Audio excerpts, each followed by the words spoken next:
The show's going to be a little different this season. We are referring to this as game of the game. Well, the game is that there's a hat. In that hat, there are prompts. We do not know what these prompts say. You and we both don't know what we're going to be talking about next episode. Cookie Pocket, the game of the game. The game of the game of the game of the game of the game. The game of the game. This does remind me of something. Thought bubble. Welcome everybody to what is sure to be Cookie Pocket's shortest episode of all time.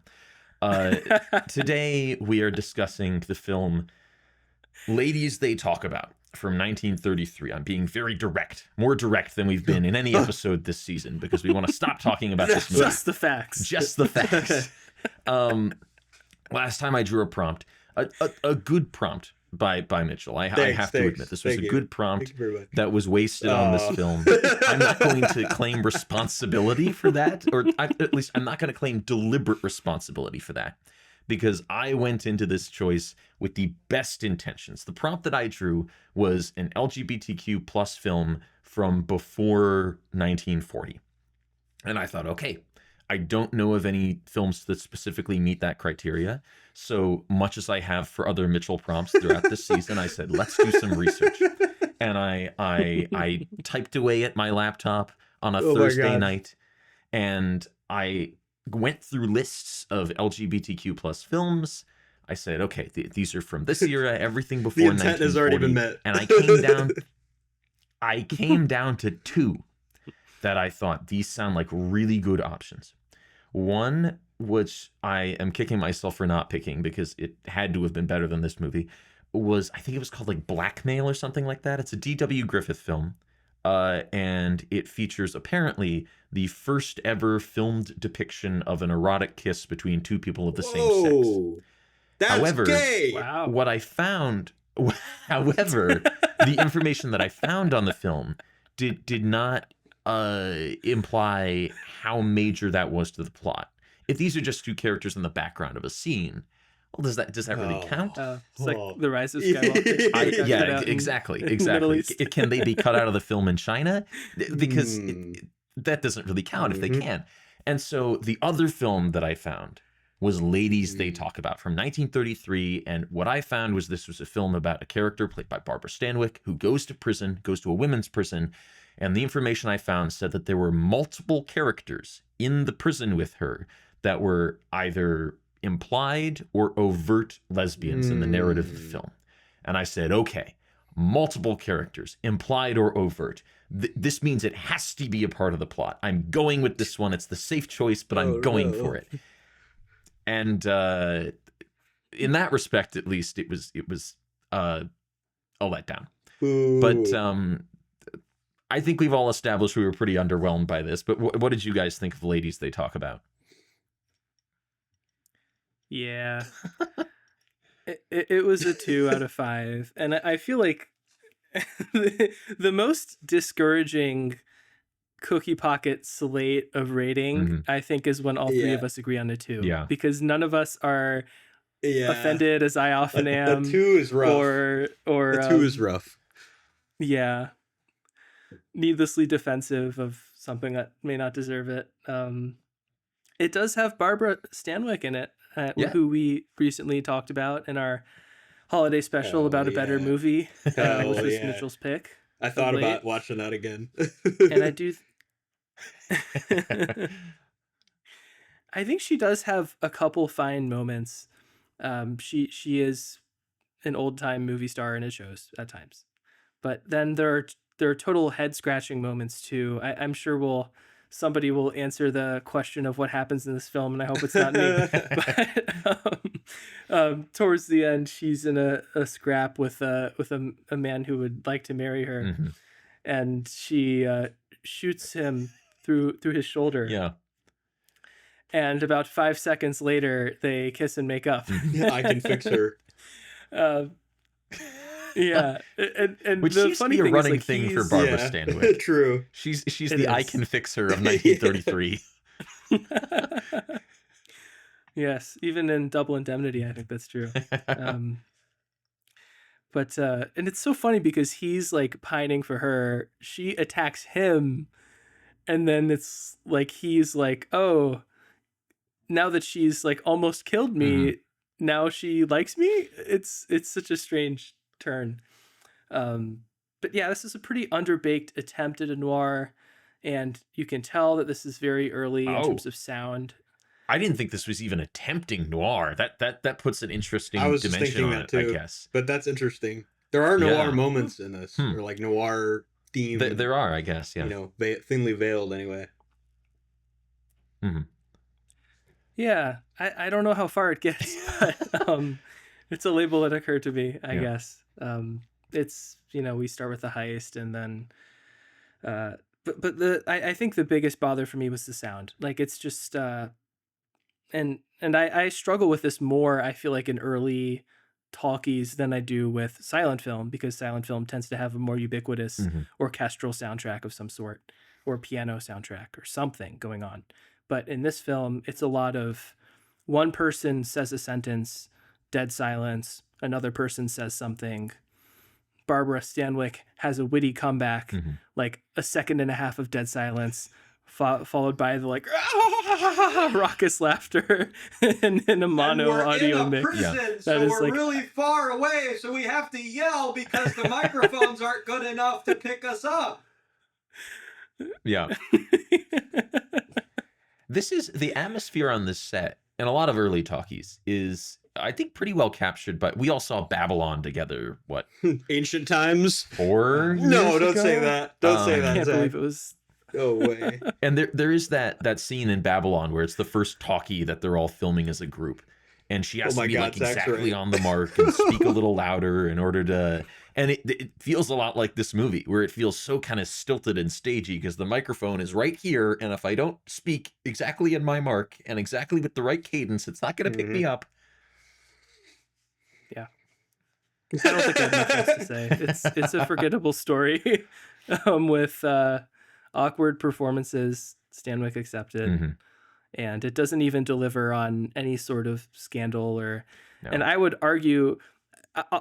We'll get to the whole potential punishment thing at the end, perhaps, but I am willing to be at least a bit more lenient on Zach, because I accept that this was a good faith pick, but I think it's really hard to even argue the sort of implied, especially by modern standards. I feel like something much, much more evocative than this could even be argued as not. I got one.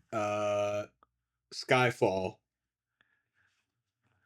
Do you know what scene I'm talking about? As an LGBTQ Do you know what movie? scene I'm talking about?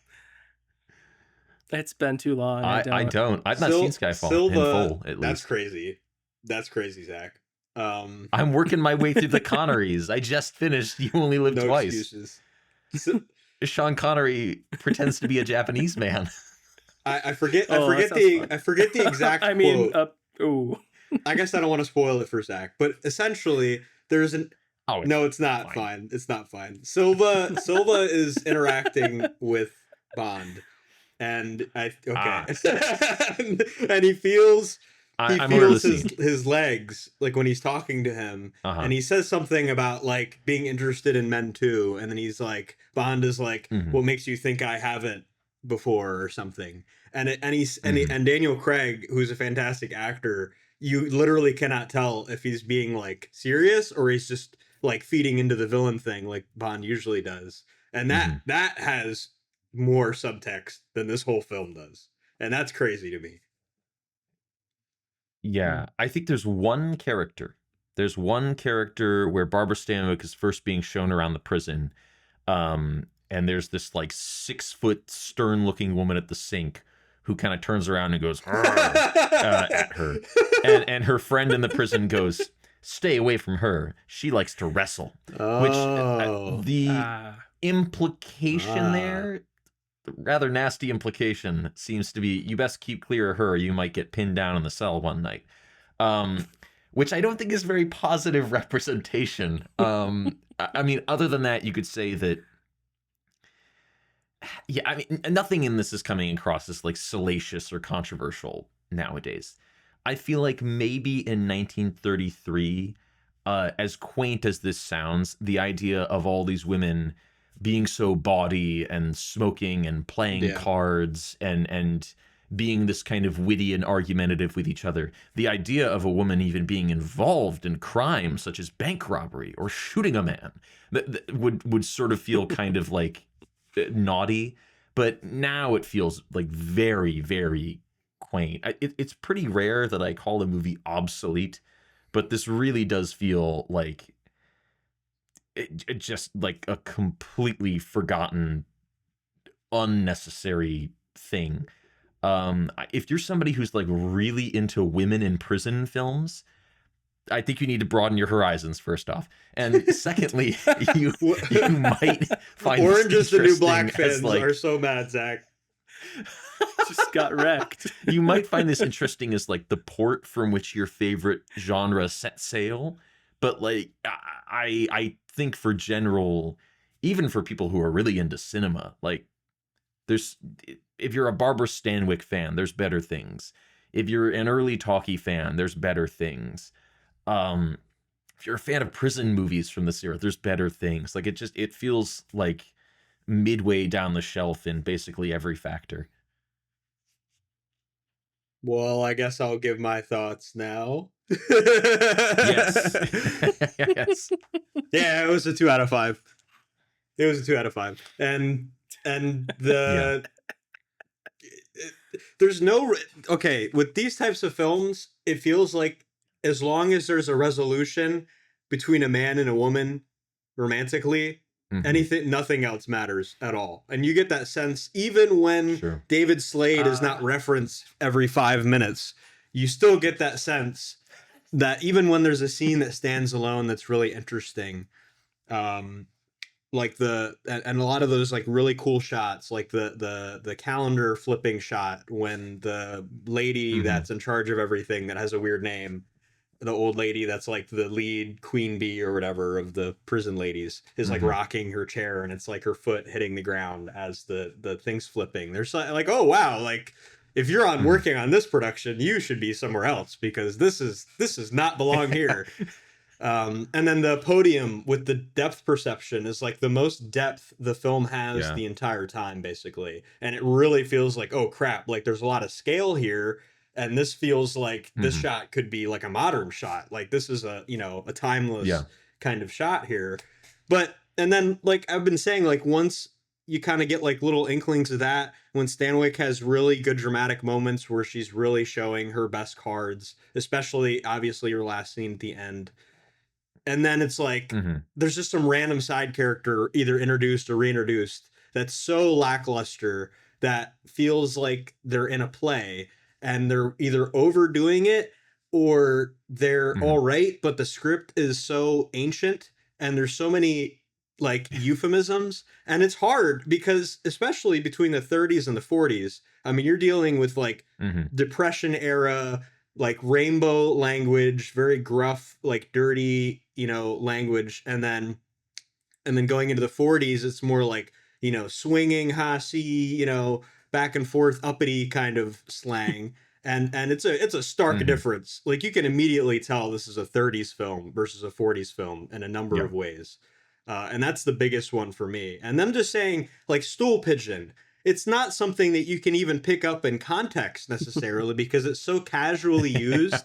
I looked it up, obviously. And of course it shows a picture of pigeons to describe it. But I didn't know what that was. Like cream puff. I wouldn't normally dog on like, era language because it's just the way people talk and they're trying to be like natural and everything. But because everything else is so ridiculous and has no resolution and thematically just doesn't make any sense, it's so disjointed that you really start to notice those attempts at like trying to be casual, and they stick out like a sore thumb, and it's really annoying. And it happens like every scene.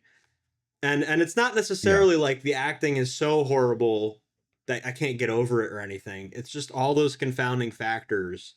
And like, I don't even need to tell you the plot because the plot is barely like non-existent. I mean, she ends up in jail and there's this David Slade guy that's like a radio host. And it's just like the letters. Who has a weird amount of influence. He has influence, and we don't know how much influence he has. And apparently not enough, because you can't see her at the end until she gets, and then she screws him, or he screws her, and then it's all over, you know, and then she shoots him, and then they get married, and it's like, there's like this gang that she's a part of, and the male prison is next to them, and they saw that she had the key in the soap. Like, she took the key and is very blatantly imprinting the soap. I forgot about that. And then the warden's like, we drew the key. You'll never guess where we figured that out from. And it's like, obviously it's this David Slade guy for some reason. And it's just, there's so many different things. And it's not a horrible premise either. It's not a horrible, like, wasted, like, worthless premise. And it's based off of a play, you know, and that's an important thing to mention. But, like, there's just not a lot to it. I mean, there really is no point. There is no message here, and everything starts coming down on the archaic parts of it when there's like nothing for you to relate to. Yeah, you do have to wonder watching this and other prison films of this era, because they're very fast and loose with that, you know, that prison jargon. One has to wonder, is any of this genuine, or are these attempts by screenwriters and playwrights to sound hip and different, to make, you know, the middle class audiences in the Broadway theater go, oh, you can tell that they're real ruffians. They called that man a stool pigeon. You know, is that, or is any of that like real? Like everyone that Clint Eastwood finger guns in Gran Turismo. Yes. So okay, I'm gonna try and parse this plot. I mean, Mitchell, you pretty much laid down all of it, but something that kind of I think I missed or I lost. I will admit this movie is only about 70 minutes long. No, it's less than that. It's like 67 minutes long, and I did start nodding off during the second half, so I might have missed this. But she's in a gang. She's captured in a bank robbery and sent to prison. She has the option to get out, but she chooses not to. So she goes for a sentence. The male members of her gang are trying to get her out of prison. That's probably the best sequence in the film. I do like the sequence where they're going through the tunnel and they're trying to break her out, and there's some kind of like a sense of a ticking clock there, because the guards are, what's going on in there, and they've got the soap key or whatever. But she writes a letter that needs to be taken to the men, that she gives to David Slade, or she has it sent to David Slade. And then, like, her friend who likes David Slade and thinks that she should put out because he's such a nice man, like, takes the letter and puts it in the laundry or something. Do you guys know what happened there? I kind of missed it. I don't even remember that. I don't remember that letter at all, Zach. It's at the end. Because it's like there's no beginning of the third act. Like, the breakout fails. Her friends are either shot or like taken back to prison for good this time. They took them to the worst prison. And then suddenly, she's out of prison in the next scene, and she goes to meet David Slade and shoots him in the shoulder. I think this would have been better if she killed him. I think that would have been like an interesting dynamic and exploration of like, going to prison has made this woman, she's been hardened by her time, and she's become this hardened criminal. But that instead, this bland radio pastor goes, it's all right, 'tis but a flesh wound. And they go off to get married. And that goes back to what you were saying, Zach, like how much of this is really supposed to be ridiculous, because none of this, and granted, it's an early, talky film, so it's hard to like see if there's any intended nuance at all. But I'm wondering if this was genuine, like you're supposed to take it seriously. I would wager all of it was supposed to be serious. That there was no punches pulled. So. Like everything was supposed to be 100% taken seriously, because that would kind of match more like the silent film era of thinking where everything is like over dramatic and everything is delivered over the top, and it's like all supposed to be engaging all the time, that kind of feeling. And it's based on a real woman. The story exaggerated from what actually happened, of course, as these based on a true story movies always are. But that to me implies that I don't really think it's meant to be a send up. I think a lot of the camp that we might be reading in it is more the result of its age than actual intent. Yeah. Yeah, I don't know, man. It's funny. It's the whole like David Slade mystery man thing is made stranger by her fellow prisoners sort of intermittently thirsting after him, and both like wanting him and being mad at her that she doesn't want him at the same time. And like Zach said early on, it just feels like a lot of this must have played as much more trailblazing in terms of everything Barbara Stanwyck's character does. I mean, the tagline for this movie is "She's brazen!" ! Yeah. And it's like, that's not really. I mean, the most brazen thing she does is probably shoot him at the end, but that's pretty the rest brazen. of the time. that is ObscureHollywood.net has your answer, Zach. It has your answer. To her Confederates and the bank robbery have also been jailed. To aid them, Nan agrees to see David, knowing he will mail a letter that she slips into his pocket. He will mail a letter that she slips into his pocket. The letter concerns the prison escape plans. Through no fault of David, the letter miraculously, I'm inserting that, reaches the police. Somehow Palpatine returns, and her friends are killed in the breakout attempt. Nan believes that David looked at the letter and gave it to the police. So that kind of makes sense in and of itself. So according to that summary, the film doesn't even explain how God did it. God took the letter and gave it to the police. As DJ Khaled once said, God did. Oh, it makes me feel a little better that it wasn't my fault. I missed it. It's implied. I do think, I mean, because I remember distinctly the warden saying, "Oh, don't worry about where we got this like key drawing from, and you're going to stay here a year." And she was like, "Oh, it's obviously all Slade's fault because she was sending him the letter." But I don't know why she wouldn't think that correspondence wouldn't be read. Yeah, it would be so much better if her friend did it. Her jealous friend in prison who's like, "Oh, that David Slade's a real hot tamale. You should be getting with him." Oh man.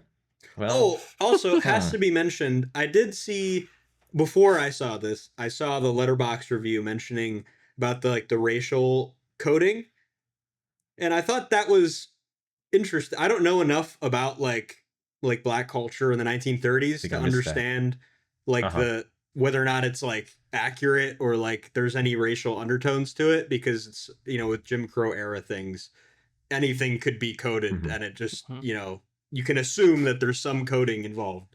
But like in this, I was like, they're talking differently. I wonder, like the female actress that gets sent back to the laundry room and then sees like her husband or something, and he has a really weird, horribly acted reaction.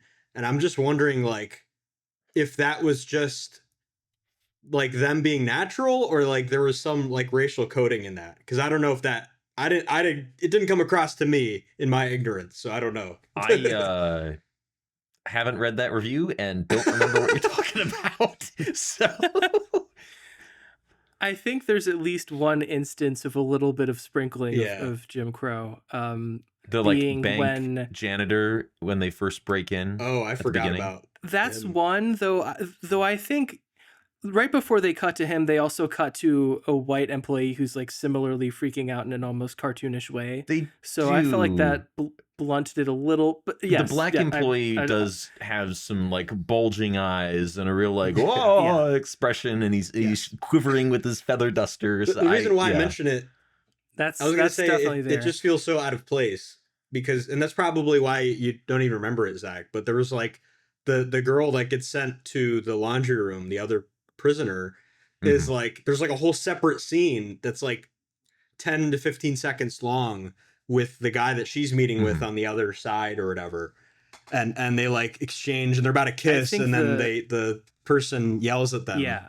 The guard. So and then they all laugh at them. I was like, what feels like it must have been. I don't, is this like a set dressing thing? Like they're trying, like, I'm not saying they're trying to be inclusive, but I was just like, I wonder how common this is for films like this, is really what I'm getting after. It felt like the intended punchline was, we don't want to see two black people kissing here. Haha. Which I feel like maybe. Must have been, I mean, but you can't have contact. I don't think. I fell asleep. I don't know. I don't have any memory of this. Zach is colorblind. Well, I guess here's something else we can consider. Did you guys watch this on HBO Max? No, I watched it on Amazon. I with did. ads. Yeah. Okay. Well, I guess that rules out the idea that HBO Max has a different print or something. Huh. Mine was 68 minutes long. Maybe I fell asleep. I don't. Mine was 68. 168. No, 68.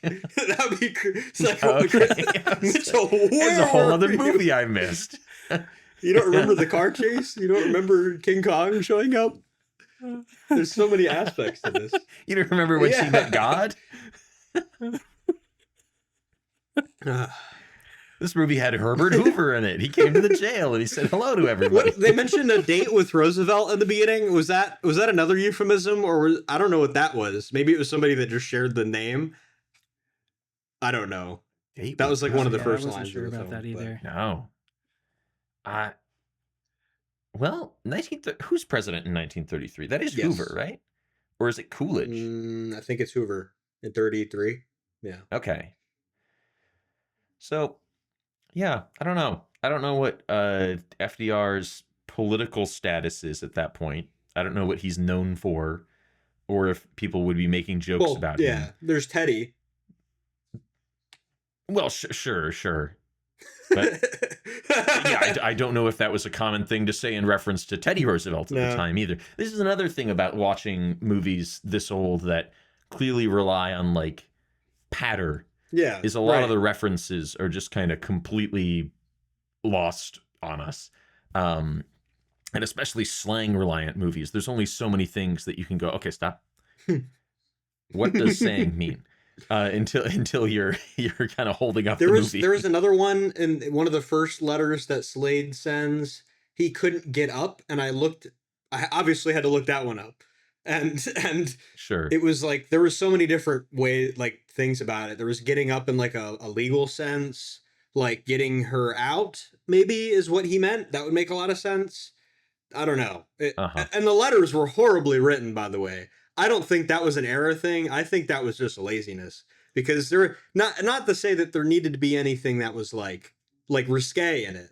You know, like obviously Zach's saying it's quaint. I mean, it is stale. There is no flirting going on in these letters, man. There is nothing. He's not much. He's not a writer at all, and he's a radio host, so he has some way with words. He just, I guess, can't write them down. And it's not engaging at all. I don't know. Another thing we don't know about 30s flirting. Don't know what that looks like. Yeah. Now that you brought that up, I do recall thinking during the movie, not like intensely, but sort of absent-mindedly, like, okay, what's education in the United States like in 1933? Like, what's public education like? Is it still impressive that somebody wrote you a letter? Is that in itself kind of a thrill? Oh, he wrote me this letter with all these words in it. Or is that kind of a dead appeal at this point? I'm not sure. It feels like to me that 20s, 30s would be where that kind of dies out as a thrill. But I don't know enough about the American public education system, the history of it, to say for sure. I think it's implied that it's in a bigger city. So I'm sure like most of the populace would be literate. Yeah. Maybe it was intentional to appeal to like a broader audience, but at the same time, I mean, they're using pretty significant slang that only certain people would know. Yeah. And they even praise the Irish Catholics, which my history professor, disasters professor in class is like, he would always stand on people's desks, like on the little like metal ledge there, and he'd be like, "Those dirty Irish Catholics." Every time he's talking about like any big city like disasters or something, like in Chicago, you know, is a big deal. But sure. Wow. She's like, what's that's like the funniest joke in the film when she's like, how much like are you Irish? Half. And they're like, what about the other half? Irish. That was pretty good. Yeah. that was the one chuckle I think I got in all 70 minutes. Yeah, I don't think the letter writing should mean that much, being that isn't that just like the means of communication? Like there's no alternative to that. So to me, like the action itself constituting something romantic feels maybe less. He goes out of his way to mail a letter to the prison, and then the second he goes there to see her, she's already in trouble and can't see him. And it's like, you wasted all that time, literally months, over a year at least, of just not visiting her. And it's like one time. Yeah. Most of the letters are to say, I can't actually visit you. Yeah. It doesn't make any sense. But yeah, I don't know. I feel like we kind of have already discussed this movie more than it's due. We're talking about penmanship in letters that appear for like a total of a minute throughout the movie. Needless to say, I think it was underwhelming. And to wrap it back to the prompt, if you are somebody who wants to, you know, see what gay movies throughout history look like, I don't think this is worth it. This is the kind, I'm sure there's like a montage somewhere or a documentary you can find that's about gay movies through history, and I'm sure they'll include that one shot, and that's all you really need to see if you're looking for that kind of substance. There's some nice looking stuff in it, but I wouldn't rush to it for that. The one shot we haven't mentioned is there's this dolly shot that goes past the doorways of a lot of the cells where you see all the prisoners behaving in different ways, and that's a nice visual moment. But nice looking for your average early talkie, especially one that was recorded on Vitaphone, because that's even earlier than a lot of early sound, where they were shooting footage and then they would synchronously record the sound onto a literal like vinyl record that then they would make copies of and send to cinemas. That's insane.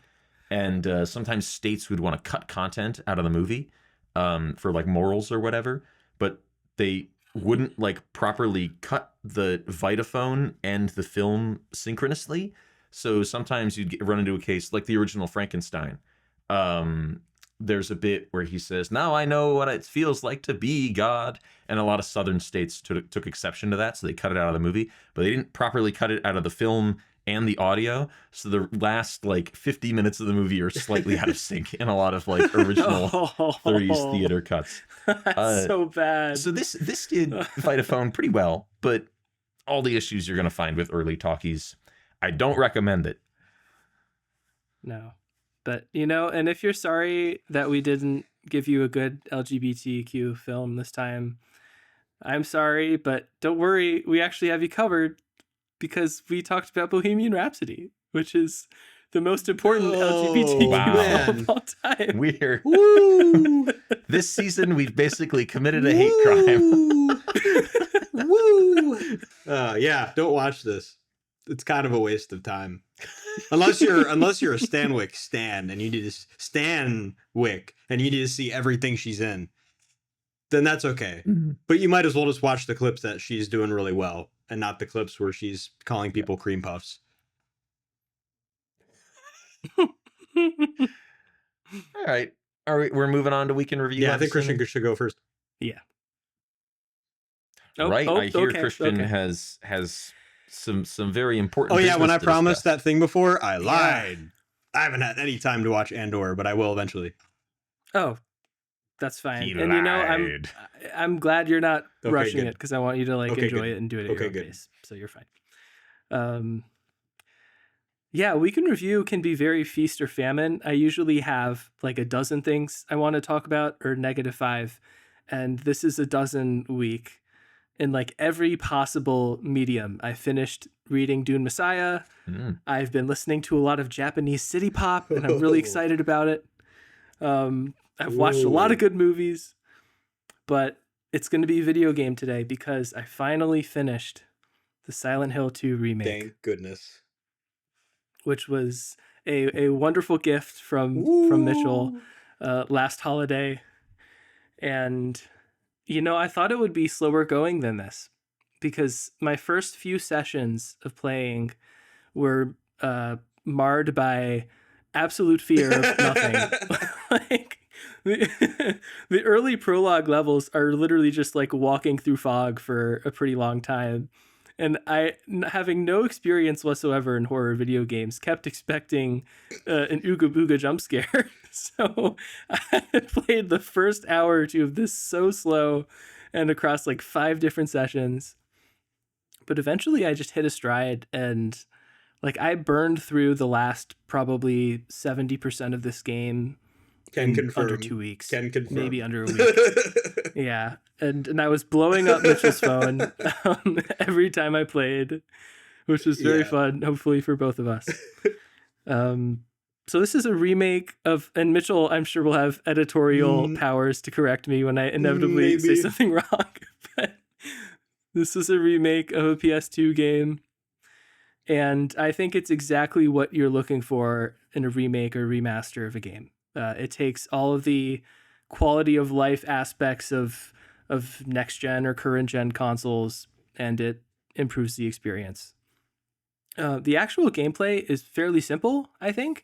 You're just kind of exploring, often exploring tight spaces. You're basically just opening drawers, doing pretty straightforward combat. You have a flashlight and a radio that tells you when monsters are nearby, and that's pretty much it. There are multiple endings, which I guess are decided by how you play the game. But basically the story is you're playing as this guy named James Sunderland. And he got this mysterious message from his late wife, Mary. But she died of that damn disease 3 years ago. So how could she have written you this letter? But you've come to Silent Hill to find her. And you meet some other troubled people in Silent Hill who also seem drawn to this horrific place for various sad reasons. And you're just kind of given the loose notes of the lore of the space, but really you're just trying to find Mary. It's very like puzzle boxy narrative, and I think if you're looking for everything to get answered, you might be kind of disappointed, because this does not like give you the full lore of Silent Hill and the town by the end. You're just given an end to James's story. And this is also an era of gaming where like every main character was just like generic man with gun. Now every main character is a woman with a sword. See Video Game Donkey's very funny video about this. But James is pretty basic, and the dialogue in this game is really weird. I saw another reviewer mention that it sounds like everybody is saying the line to someone other than the person they're actually talking to, which that is I a think great captures. Yeah, there's like an uncanny valley to things, and a sort of, it feels like people are talking around their issues and the people they're with, but it all sort of contributes to this oppressive mood. I ended up loving this game. I gave it a 4.5. I think if you have the stomach for horror games, or if you're not sure if you have the stomach for horror games, this is a great place to start, as it was for me. Once I hit the stride, I just could not stop playing. It recommends playing with headphones, but I didn't. I have a couple small surround speakers, and I actually found that to be quite a bit scarier because it felt like you were in the space and not like you were wearing headphones. Yeah, it's I've thought about it a lot. I feel like I look around my apartment building and I'm like, oh my gosh, I'm gonna get around this corner. I know it's there. Or like my apartment would be a really good map for this level. Just like the fog of the space, especially early in the game, you can only see like 10 feet or less ahead of you, which Mitchell could probably say more about this, but a lot of this game was built around constraints of the hardware of that time. Mm-hmm. And now it's just given like graphical upgrades, but you can really see how much constraints actually improve a game in this sense. Yeah, like this wouldn't be better if you could see more or do more. It's kind of the perfect balance. Yeah, I'm kind of talking all over the place, but I really loved this game. I thought the conclusion was satisfying. I also didn't think the scares were too much. Like, I do think there's a point where jump scares become annoying or they feel cheap, or you feel like the story's just there to make you terrified. And I felt like there was a balance of substance and scares.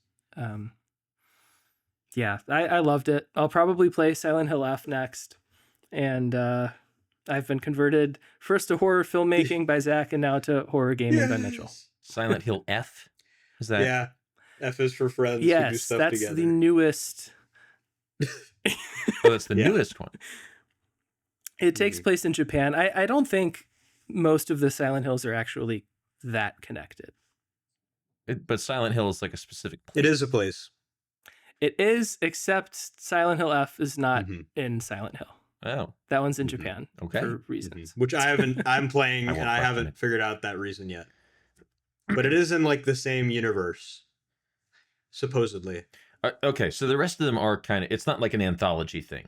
Like the rest of them are vaguely connected. Yeah. I went over every game. You're I opening described the like Pandora's every box. game to Christian, like very vaguely. And I haven't, Yeah. I've played most of them. I haven't finished most of them. They are in the same universe, pretty much. And there is a Silent Hill physical real town that is an actual place. And it's based off of Centralia, Pennsylvania, where coal miners got trapped in like the 20s, late 1800s of the 20s. And there was a huge like coal, like ashy fog that fell over the whole town that caused it to be evacuated. And that was the inspiration for the original Silent Hill. That's a good premise. Yeah. But the other thing please. Sorry, Mitchell. The other thing I noticed is how hard this would be to adapt to a movie, especially if you were coming from the standpoint of being slavishly loyal to the game. Because like every single interaction between characters would play so weird if you weren't entrenched in the atmosphere of the game as I was. It would come across as strangely comedic or circular. And I think to make this a compelling movie, you have to overhaul like James's entire character and story and just add like so much more substance to every exchange he has with people. If you're just like copying and pasting the script from the game, it would be really, really quite bad, which I wonder. I know that Return to Silent Hill was based on Silent Hill 2. I think that would make a very interesting cookie pocket, and perhaps that'll be in our future. Isn't the first Silent Hill movie also based on 2? Not mostly. Okay. Mitchell can answer this better than me. The plot is most similar to the first Silent Hill. The creatures in it are from Silent Hill 2, which if you play Silent Hill 2 does not make any sense. But Masahiro Ito is a genius monster designer, and he was very offended when the movie came out. He's come to appreciate it now, but he was very offended when he saw the creatures he made for James in Silent Hill 2 were in the movie. Because it doesn't make sense. Because now it's just a supervillain and not a psychologically influenced. Pyramid Head is one of them. Yes. Okay. Okay. I call him Triangle Boy. One of the best. Before I knew what his name was. Phineas or Ferb? Which of them is Phineas. Phineas. Okay. It is. There are many fan art drawings of Phineas being Pyramid Head. Like that is a thing. 100%. Okay. I won't add. I won't add too much to what Christian says. I will say that this is like one of the most hallmark examples that games are a thing to be experienced and not always just to be played. And this is one of those things where it's not a film that you're playing. It's not like a platformer or a racing game or a fighting game where you're into the gameplay. This is like, you feel genuinely like emotionally influenced when you're playing the game, and you feel like you are got, like you are deceived constantly, and you are always on edge, and like you're like wondering whether this scene is supposed to rage bait me or it's supposed to like I'm supposed to be invested in what's going on. Am I supposed to like James as a character or hate him? Are the other people that you're with, are you supposed to like them or hate them? You really don't know. And the confusion isn't irritating. It's confusion that really makes you want to see what happens to like everything. And it's just so, that's what makes it so engaging. There's a lot of videos about the environment when they get rid, like modders will get rid of the fog and put a sun, and it completely ruins the game. It like completely destroys the essence of the game because that's how much of the atmosphere is like immersive. But anyway, yeah, looking forward to further reviews. There's such a push and pull. There's such a push and pull between, like, most games I play, I'm like waiting for the main quest to happen, or like I'm annoyed by a traversal time.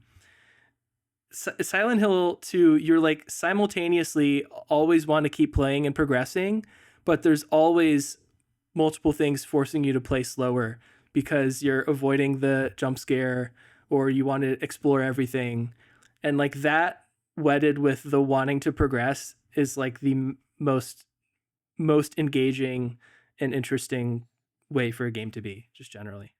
There's one scene where Pyramid Head's just standing behind the bars, and as you get closer to him to go to the next room, he's just standing there, and there's a tiny red light that's like shining on his, in the completely like pitch dark hallway. You have your light and you have your radio getting more staticky as you walk towards him, as you go into the room right next to him. And you know, you can see on the map, you know that he can go to where you're going.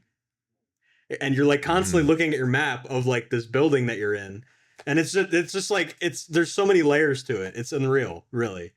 But anyway, we'll stop glazing it. We have to give Zach his chance. I've been successfully intrigued. When I was a child, I remember when I was a child in 1808, I remember the last video game that I was actually like really like, oh, this is fun. It was a game with a man in a brown top hat in sort of this like Studio Ghibli animated style who needed to do puzzles with a plucky assistant to get out of a mansion. People who know video games might know what I'm talking about. I don't remember. Professor Layton? Maybe. Perhaps? It could be. There was something to do with clocks. It sounds like Silent Hill might have a more sort of adult version of that same appeal. But I'm not going to be talking about a video game. Shock of all shocks. I am going to be talking about sarcastic shock of all shocks, Doctor Who. Now, despite the fact that Doctor Who is, if you know anything about the show, in somewhat dire straits right now, it continues to be a big part of my life. I'm watching the Tennant run right now with Gloria. Actually, we just watched The End of Time, Tennant's last story, so we're continuing to work through that. And I last year, after the latest series of the show ended, I decided, okay, the show's future is indeterminate right now. There's been no confirmed next series on the horizon. They're doing a Christmas special in 2026, but who knows what that'll lead to. Now is the time for me to do my rewatch of classic Doctor Who. I haven't done it since I was in high school. Let's do it. And you know what? I'm going to use it as a way to motivate myself to stay physically active, because I'm going to watch 2 episodes 2 to 3 times a week when I get home from work while I'm on the elliptical machine. So for the past about a year, nice, I've been watching Doctor Who about 2 episodes when I get home from work. Classic Doctor Who is a very different beast to most modern television. Even at the time, it was kind of old-fashioned. It's a serialized show, so each story is comprised of anywhere from 2 to 12 episodes, 25 minutes each, that would be broadcast over as many weeks. And the initially, at least when the show started running, it ran around like 40 something weeks out of the year. So there's a lot of Doctor Who in a single season of the classic series. I am on season 5 right now, and I just finished a story that's called The Enemy of the World. And this is kind of a unique story for the season that it's in, because it doesn't have any monsters or aliens in it. The premise is that the TARDIS crew land in the far-flung future of 2018. Keep in mind, this episode was made in 1968, where they find there is a Mexican dictator who is sort of holding the world hostage because there's all these dangerous solar flares and there's the constant threat of famine, and he has invented a device that orbits in the Earth's atmosphere that sort of catches sunlight and can redirect it at different areas on Earth where crops need to flourish or what have you. A preposterous science fiction concept, but this is standard with Doctor Who. And this Mexican dictator happens to be the spitting image of the Doctor as played by Patrick Troughton, a white British man. That's a little troubling. His performance is not, I would say, an insulting stereotype, but it is a little awkward to see Patrick Troughton darkened up and doing a voice that sounds a little like this when he's talking about the things that he needs to do. He doesn't really even sound quote unquote Mexican. His accent is, I would best describe as unidentifiable. But it is a fun story. Lots of action and shootouts, and they shot these stories more or less live, so it's a little ill-rehearsed. But there is some really neat stuff in it too. This is the first time they ever used a helicopter on the show, and they get some neat angles out of that. I said in my Letterboxd review that it kind of feels like an extremely low-rent John Frankenheimer movie.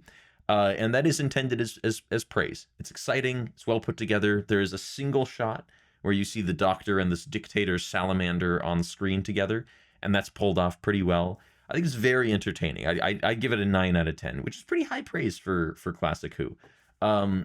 It's one that I think is kind of underrated. That I think is contributed to by the fact that for many decades the story was entirely lost until they found the episodes in like a television relay station in Nigeria in 2013. The funniest places that episodes of Doctor Who happen to turn up. And since then, it's been somewhat reevaluated, but for a long time, it was thought of as that dodgy action one that is missing, where Patrick Troughton plays 2 roles. But I think people have warmed up to it, and I'd say I have as well. I think it's exciting. It's maybe a little too long at 6 episodes, but I had fun with it, and I've marked it off my list as I continue through the marathon. I would not recommend it as a starting Doctor Who story to really anyone. Classic Doctor Who is so difficult to recommend starting points to just because it is so different. But if you're a fan of the show and have not seen it before, I'd say check it out. You could do worse. There's lots of unpredictable, like, comic book style stuff in it that you wouldn't expect. Halfway through, they introduced this cult of people who've been living underground and causing like volcanic eruptions and earthquakes. And my real takeaway from it was I think it's interesting how even more than 50 years later, almost 60 years later, a lot of our concerns as presented in media and science fiction have remained the same in some ways. We're still concerned about human beings manipulating the environment or damaging the environment to their own ends. We're still concerned about technocrat billionaires using their influence to manipulate world events. It's interesting how has nothing ever changed, or is everything old new again? Who knows? But I thought it was notable. Right on. I got something more notable, Zach. Are you ready? You ready for this? Oh. Remember that Mitchell is making fly about to eat remember hands. Remember that one movie with Adam Sandler and Drew Barrymore in it? I'm not talking about the bad one. I'm talking about the good one. I'm talking about 50 First Dates. The Wedding Singer is not the bad one. 50 How First dare Dates. you, sir? Are those really the only two I that must did protest. Peter Segal. Peter Segal. Oh no, there's Let's more. look at Peter Segal's track record. 30 Naked Gun, 33 1/3, The Final Insult, Tommy Boy, My Fellow Americans, Nutty Professor 2, The Clumps, Anger Management, The Longest Yard, Get Smart, Grudge Match, and My Spy. Not too good. Not too good. Nope. Not too good. That's maybe like a C- average but report card. You'd have to be silly. You'd have to be a goober, a hooligan, to go to Oahu, Hawaii, and not watch 50 First Dates, knowing you are where it was filmed. You're on the island, on the opposite side of the island, but still, you're in the place it was filmed. 50 First Dates. Drew Barrymore loses her memory in a car crash from a pineapple. And wait, no, I missed that. Nope, that's it. That's all you get. And she has a condition where she only remembers what happens in the day. So Adam Sandler, who loves her very much, keeps visiting her at this very obviously a set restaurant to woo her every day, hoping that she will get over the sickness. However, Dan Aykroyd, the doctor, has already said it cannot be done. It cannot be done. So the movie is about him trying to get her to realize that she had this crash because she doesn't know. Her father and brother relive her dad's birthday over and over every day for months. It doesn't make any sense. For months. For 50 days? It's for longer. It's for like months. That takes place in like the summer, and it happened in, I think, October.